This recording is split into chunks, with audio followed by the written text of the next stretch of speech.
Hello. Oh, there we go. Try that again. Hello. Welcome back. Take two. My name is John Scostello, Artistic Director of the Buffalo Chamber Players. Sorry about that little glitch, and I know why it happened though, which is great. Today we were, three of us were over at Asbury Hall, so my camera, my mics, everything. I had to pack it up and take it over there. Hello, Amy. Hello, Will. So I had to take it over there, and then after we recorded everything, I came back around 3 something and had to set up all this again. So that's what happened. That's why the audio wasn't working. So I think it looks like it's working. So let me know if it's not. But thanks for tuning in. So today we have a little 2 pieces, well 3 actually. We have a piece by C.P.E. Bach, a piece by Telemann, and the Ashokan Farewell also. So let's start with C.P.E. Bach. C.P.E. Bach, one of Johann Sebastian Bach's children. Christian Philipp, I don't know if the E is for Emmanuel, but Bach, he wrote a lot of flute music actually. But what we're going to be doing today is a trio in F major, and it's originally for bass recorder, viola, and harpsichord. But instead of that, I'll be playing the viola, then Ellen Barnum is playing the bass recorder part on bassoon, and we have Susan Schumann on keyboard. It's an electric keyboard sounding like a harpsichord. And all this, honestly, hi Amy, thanks for letting me know. Sounds good. At this point, we're still trying stuff out at Asbury Hall. We're hoping that we'll be doing more stuff there, but it really, all these mini streams are, thank you for bearing with us. It's really just to see how they work, and so far so good. Feedback has been good, and please chime in the comments what you like, what you don't. But email me what you don't like, and put in the comments what you like. And but yeah, so I'll break it down into movements. The first movement of C.P.E. Bach's trio in F major is Un poco andante. So enjoy.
That was the first movement of CPE box trio in what's it, F major?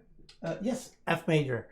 The first movement originally for viola, bass, recorder, and harpsichord.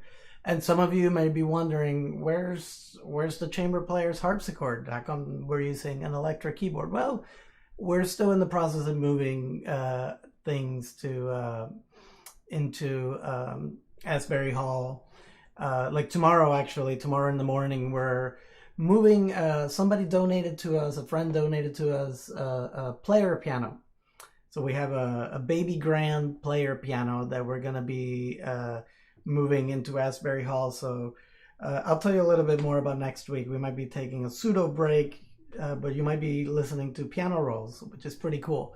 So things are happening. It's exciting, and you'll be hearing all about that. As you can see down here, like you can see the things you type. Thank you, Amy. Thank you, Will. Thank you, Emily. Oh, for the applause. Crazy Cellist. I don't know who you are, but thank you. I love Crazy Cellist. Crazy Cellists are crazy, but they're good. But what I was going to say, and I can try it for the next second movement. Hi, Donna. I can put the chat in the corner even during the movements. I'm going to try it. I'll turn it on and off and see. Maybe tell me afterwards if you find it distracting. Then again, if nobody's chatting, it won't distract you. So this is the second movement, and I love it. It's a allegretto poco scherzando. I love that. It's fast, but not too fast, and a little scherzando. Scherzo is sort of a joke or playful. So yeah, enjoy it. And like I said, I'll put some chatting there and see what you think. Let me know. Again, we're all learning here, so let me know if you find it distracting. So again, everything you're hearing, we recorded this afternoon. Not a lot of takes. Again, we're trying out the space, and I'm deciding I might have to invest in more cameras because it may get a little boring just looking at the one camera, but we'll get there. Thank you. So second movement of CPE box trio in F major.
So welcome back.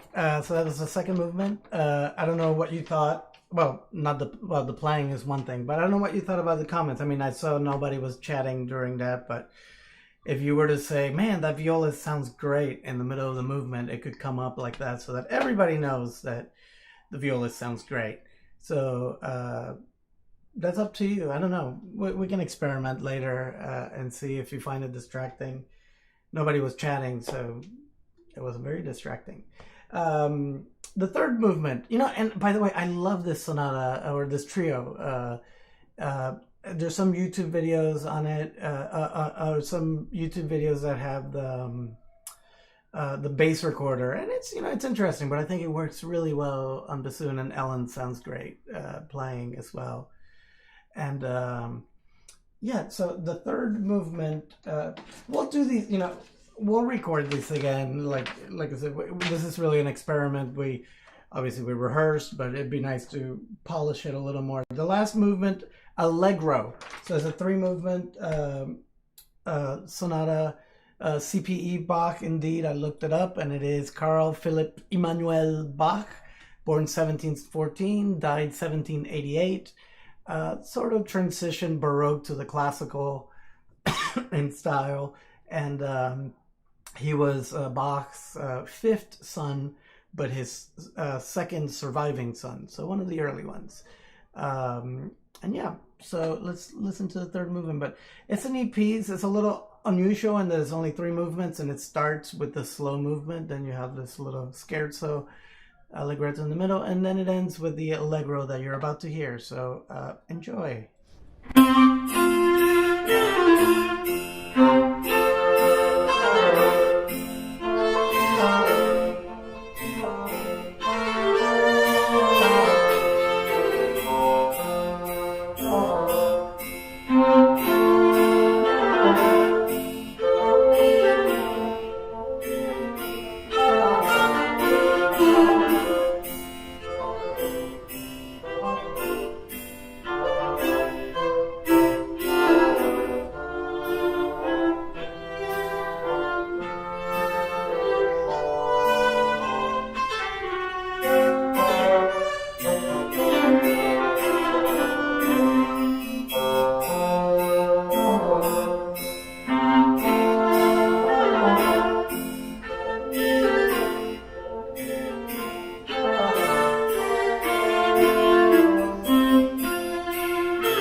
Isn't that charming? I love that little piece. It's I had never heard of it. I started looking on IMSLP. I don't know how many people know IMSLP.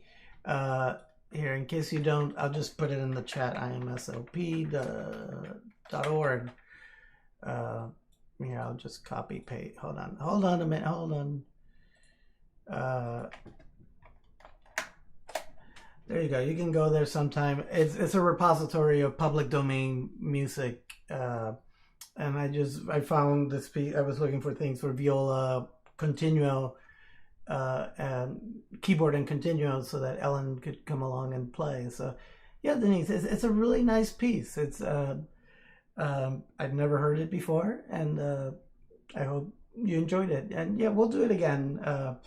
It's even looking last night through IMSLP, there's so many neat composers that I had never heard of that wrote music. I mean, if you think about it, we only know, if you start trying to name composers, many of us get stumped after 10, 15, 20, maybe if you're 30 or 40, but eventually there's just so much music that we just don't know about. Oh, thank you. So now we're gonna Susan Schumann, who's you just heard playing keyboard. She and Megan Prokes, violinist. Megan is in Colorado now, but she used to be with the Buffalo Chamber Players and the Buffalo Philharmonic Orchestra. They, for fun, recorded Ashokan Farewell. You may have heard in the Civil War, Burns' documentary about the Civil War. It was written by J. Ergen, I believe is his name, in 1982. So I'm sure shortly after, sometime after this stream is over, I will get a copyright strike on YouTube. But I'll just deal with that afterwards. But yeah, it's a beautiful little piece. I'm sure you've heard it, and if not, you'll love it. So this is the Ashokan Farewell, Megan Prokes on violin, and Susan Schumann on piano.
My, that was beautiful. Oh my gosh. My. That was beautiful. Yay, yay, yay, yay. Lots of claps in the chat.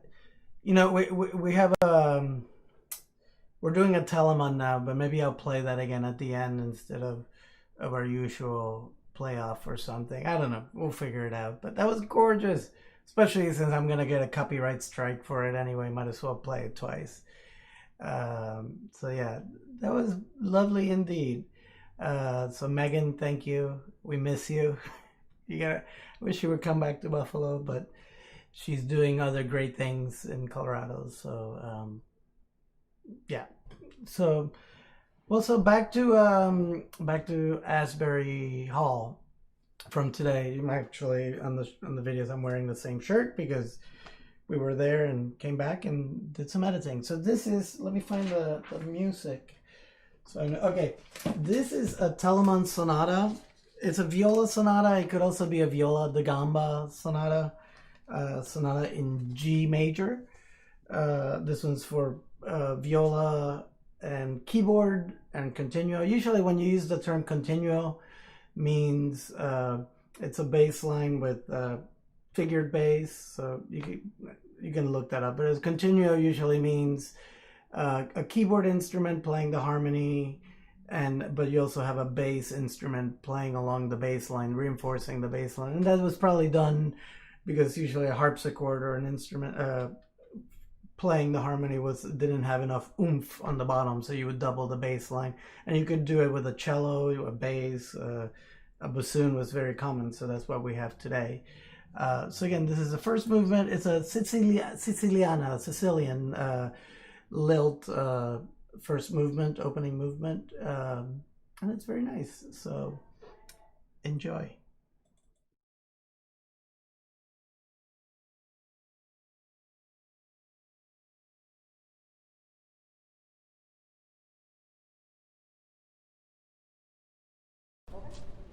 It's in two.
So that was the first movement Sicilian, and followed by a faster vivace.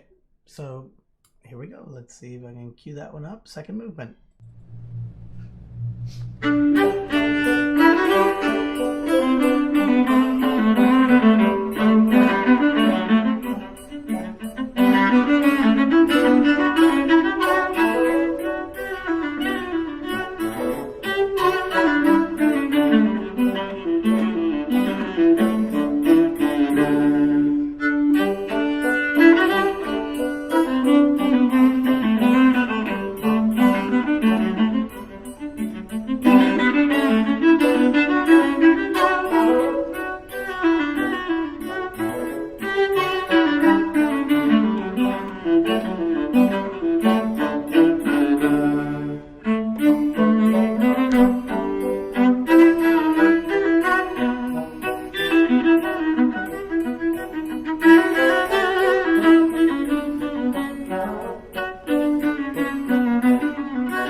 that was the third movement of Telemann's Viola Sonata or Viola da Gamba Sonata in G major. And Asbury Hall is a really cool place. I don't know if you guys have ever been, and I hope soon we'll get through this and you'll be able to come. But it's great. It's right on Delaware and Tupper. It's you may know it as Bateville. Um, and yeah, it's a lot of exciting things are happening there. You'll be hearing very soon. But it's a really cool location, and we thank Scott Fisher for inviting us to use the space because it's a really cool venue. So yeah, so onward to the third movement. Dolce, it's so sweetly or dolce, and Telemann does this a lot. He'll give movements titles or tempo titles, speed titles. Tempo is speed that don't necessarily give you a sense of how fast it goes, more a character. I mean, in this one, once you play it, you know that yeah, it's a slow movement. Especially, it was preceded by a fast movement. Usually in Baroque music, Telemann was a Baroque composer. Actually, Telemann, even though we talk about Bach, and in his lifetime, Telemann was the composer. Like Handel was also quite popular, but Telemann was like, wow, Telemann! Like people would go crazy about Telemann. So it's funny now he's not as big, but that's okay. That's times change, and maybe in 100 years nobody will know Bach or Telemann. Who knows? I hope not. But at any rate, getting back to the story, there's a funny anecdote here. My stand partner Kate and I once played a Telemann two viola concerto, and I will not say names, but we had rehearsed it, and the first movement is one of those that starts with the title says kind of sweetly or something in French or something, and we show up to rehearse with the conductor. This was not the BPO, but at any rate, we get there and we start, and the conductor's taking a very brisk tempo, very fast tempo. And we're like, okay, we play a little, and then we stop. It's like, can we try that maybe a little slower? Like a slow movement, let's try slower. And the conductor's like, oh, okay. And proceeds to start it again the exact same way. So I lean over to Kate and said, Kate, it's a fast movement now. And that's how we played it. And it was a beautiful, fast movement. But just goes to show you, yeah, sometimes as a musician, you have to be flexible. So funny story. Don't tell anybody, though. So this movement, the third movement, is 4 movements total. So we have one after this. It's Dolce.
Yes, that's a heavy movement here.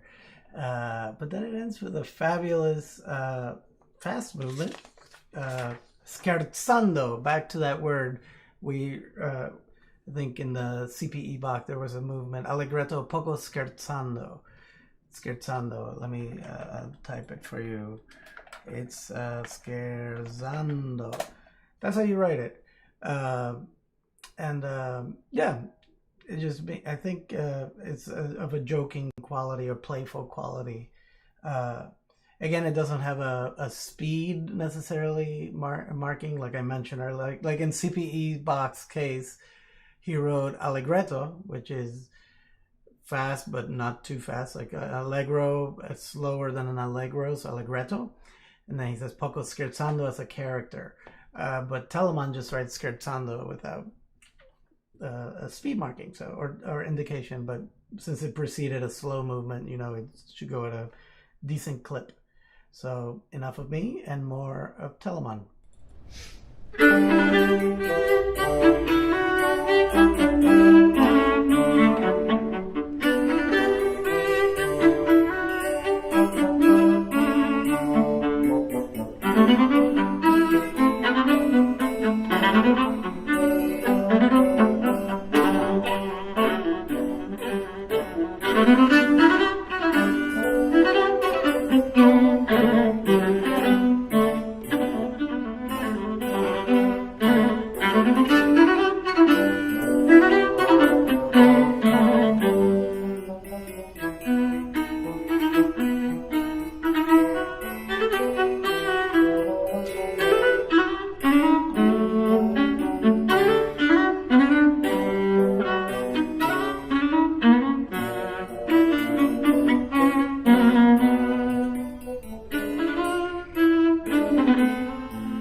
Yay! Yay! It's great music. You know, it's really fun music. I mean, I'm not saying that what came after it, the Baroque, wasn't good, but you know, it's delightful. And I hope you heard that scherzando playful quality.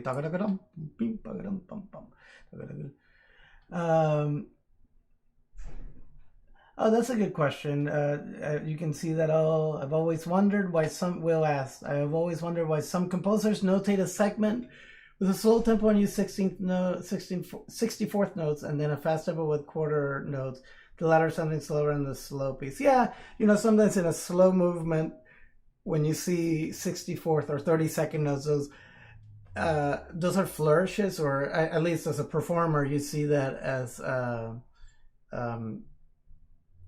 It's sort of like a gesture, a sweep. But yeah, sometimes you can have in a fast tempo that's in if the half note is fast, you can, and you do get that more in Baroque music than later on. And I think some of it was just convention. That's probably what composers did and what they learned from others. So yeah, it's I'm not sure why they do that, but it's sometimes confusing. Especially when you get crazy tempos like 6/2, like where the unit of measure is the half note or the whole note even, and it's very weird. But yeah, so yeah, you know, let me do some quick thank yous to our sponsors.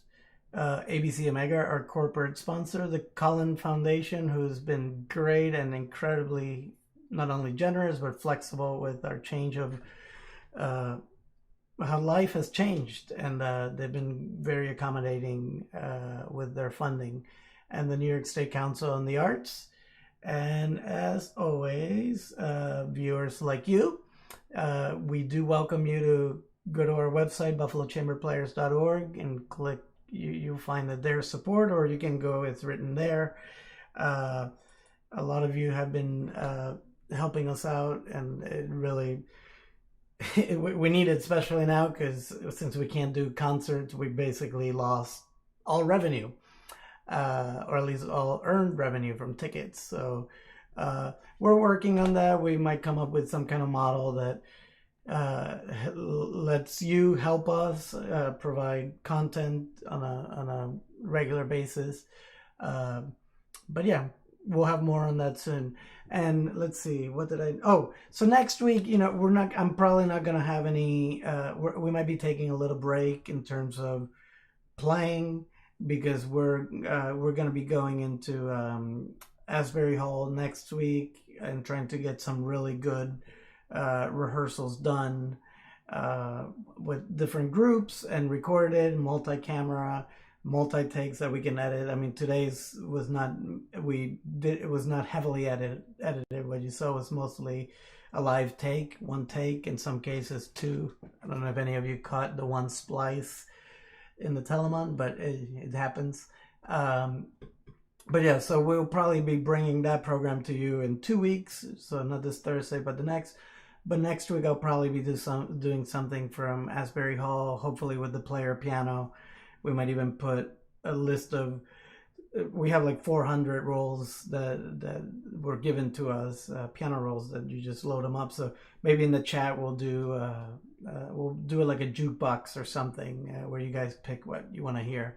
So that should be fun, but that's our plan. Yeah, thank you. It's 7:49. Okay, so yeah, maybe we'll do that. Instead of making Whoopee, I will play Ashokan Farewell one more time. So, and I think we'll play off with that. So stick around, enjoy it. It was gorgeous. So Megan and Susan, thank you for recording that. We'll play it again. And Ellen, thank you so much for playing bassoon for the CPE Bach and for the Telemon, and for putting up with me. I appreciate that. Thank you. So here's the Ashokan Farewell one more time to play us off. Thanks, everybody. Maybe I'll come in at the end. I don't know. We'll see. So if I don't, stay well, stay healthy, stay safe, and see you soon. Bye, guys.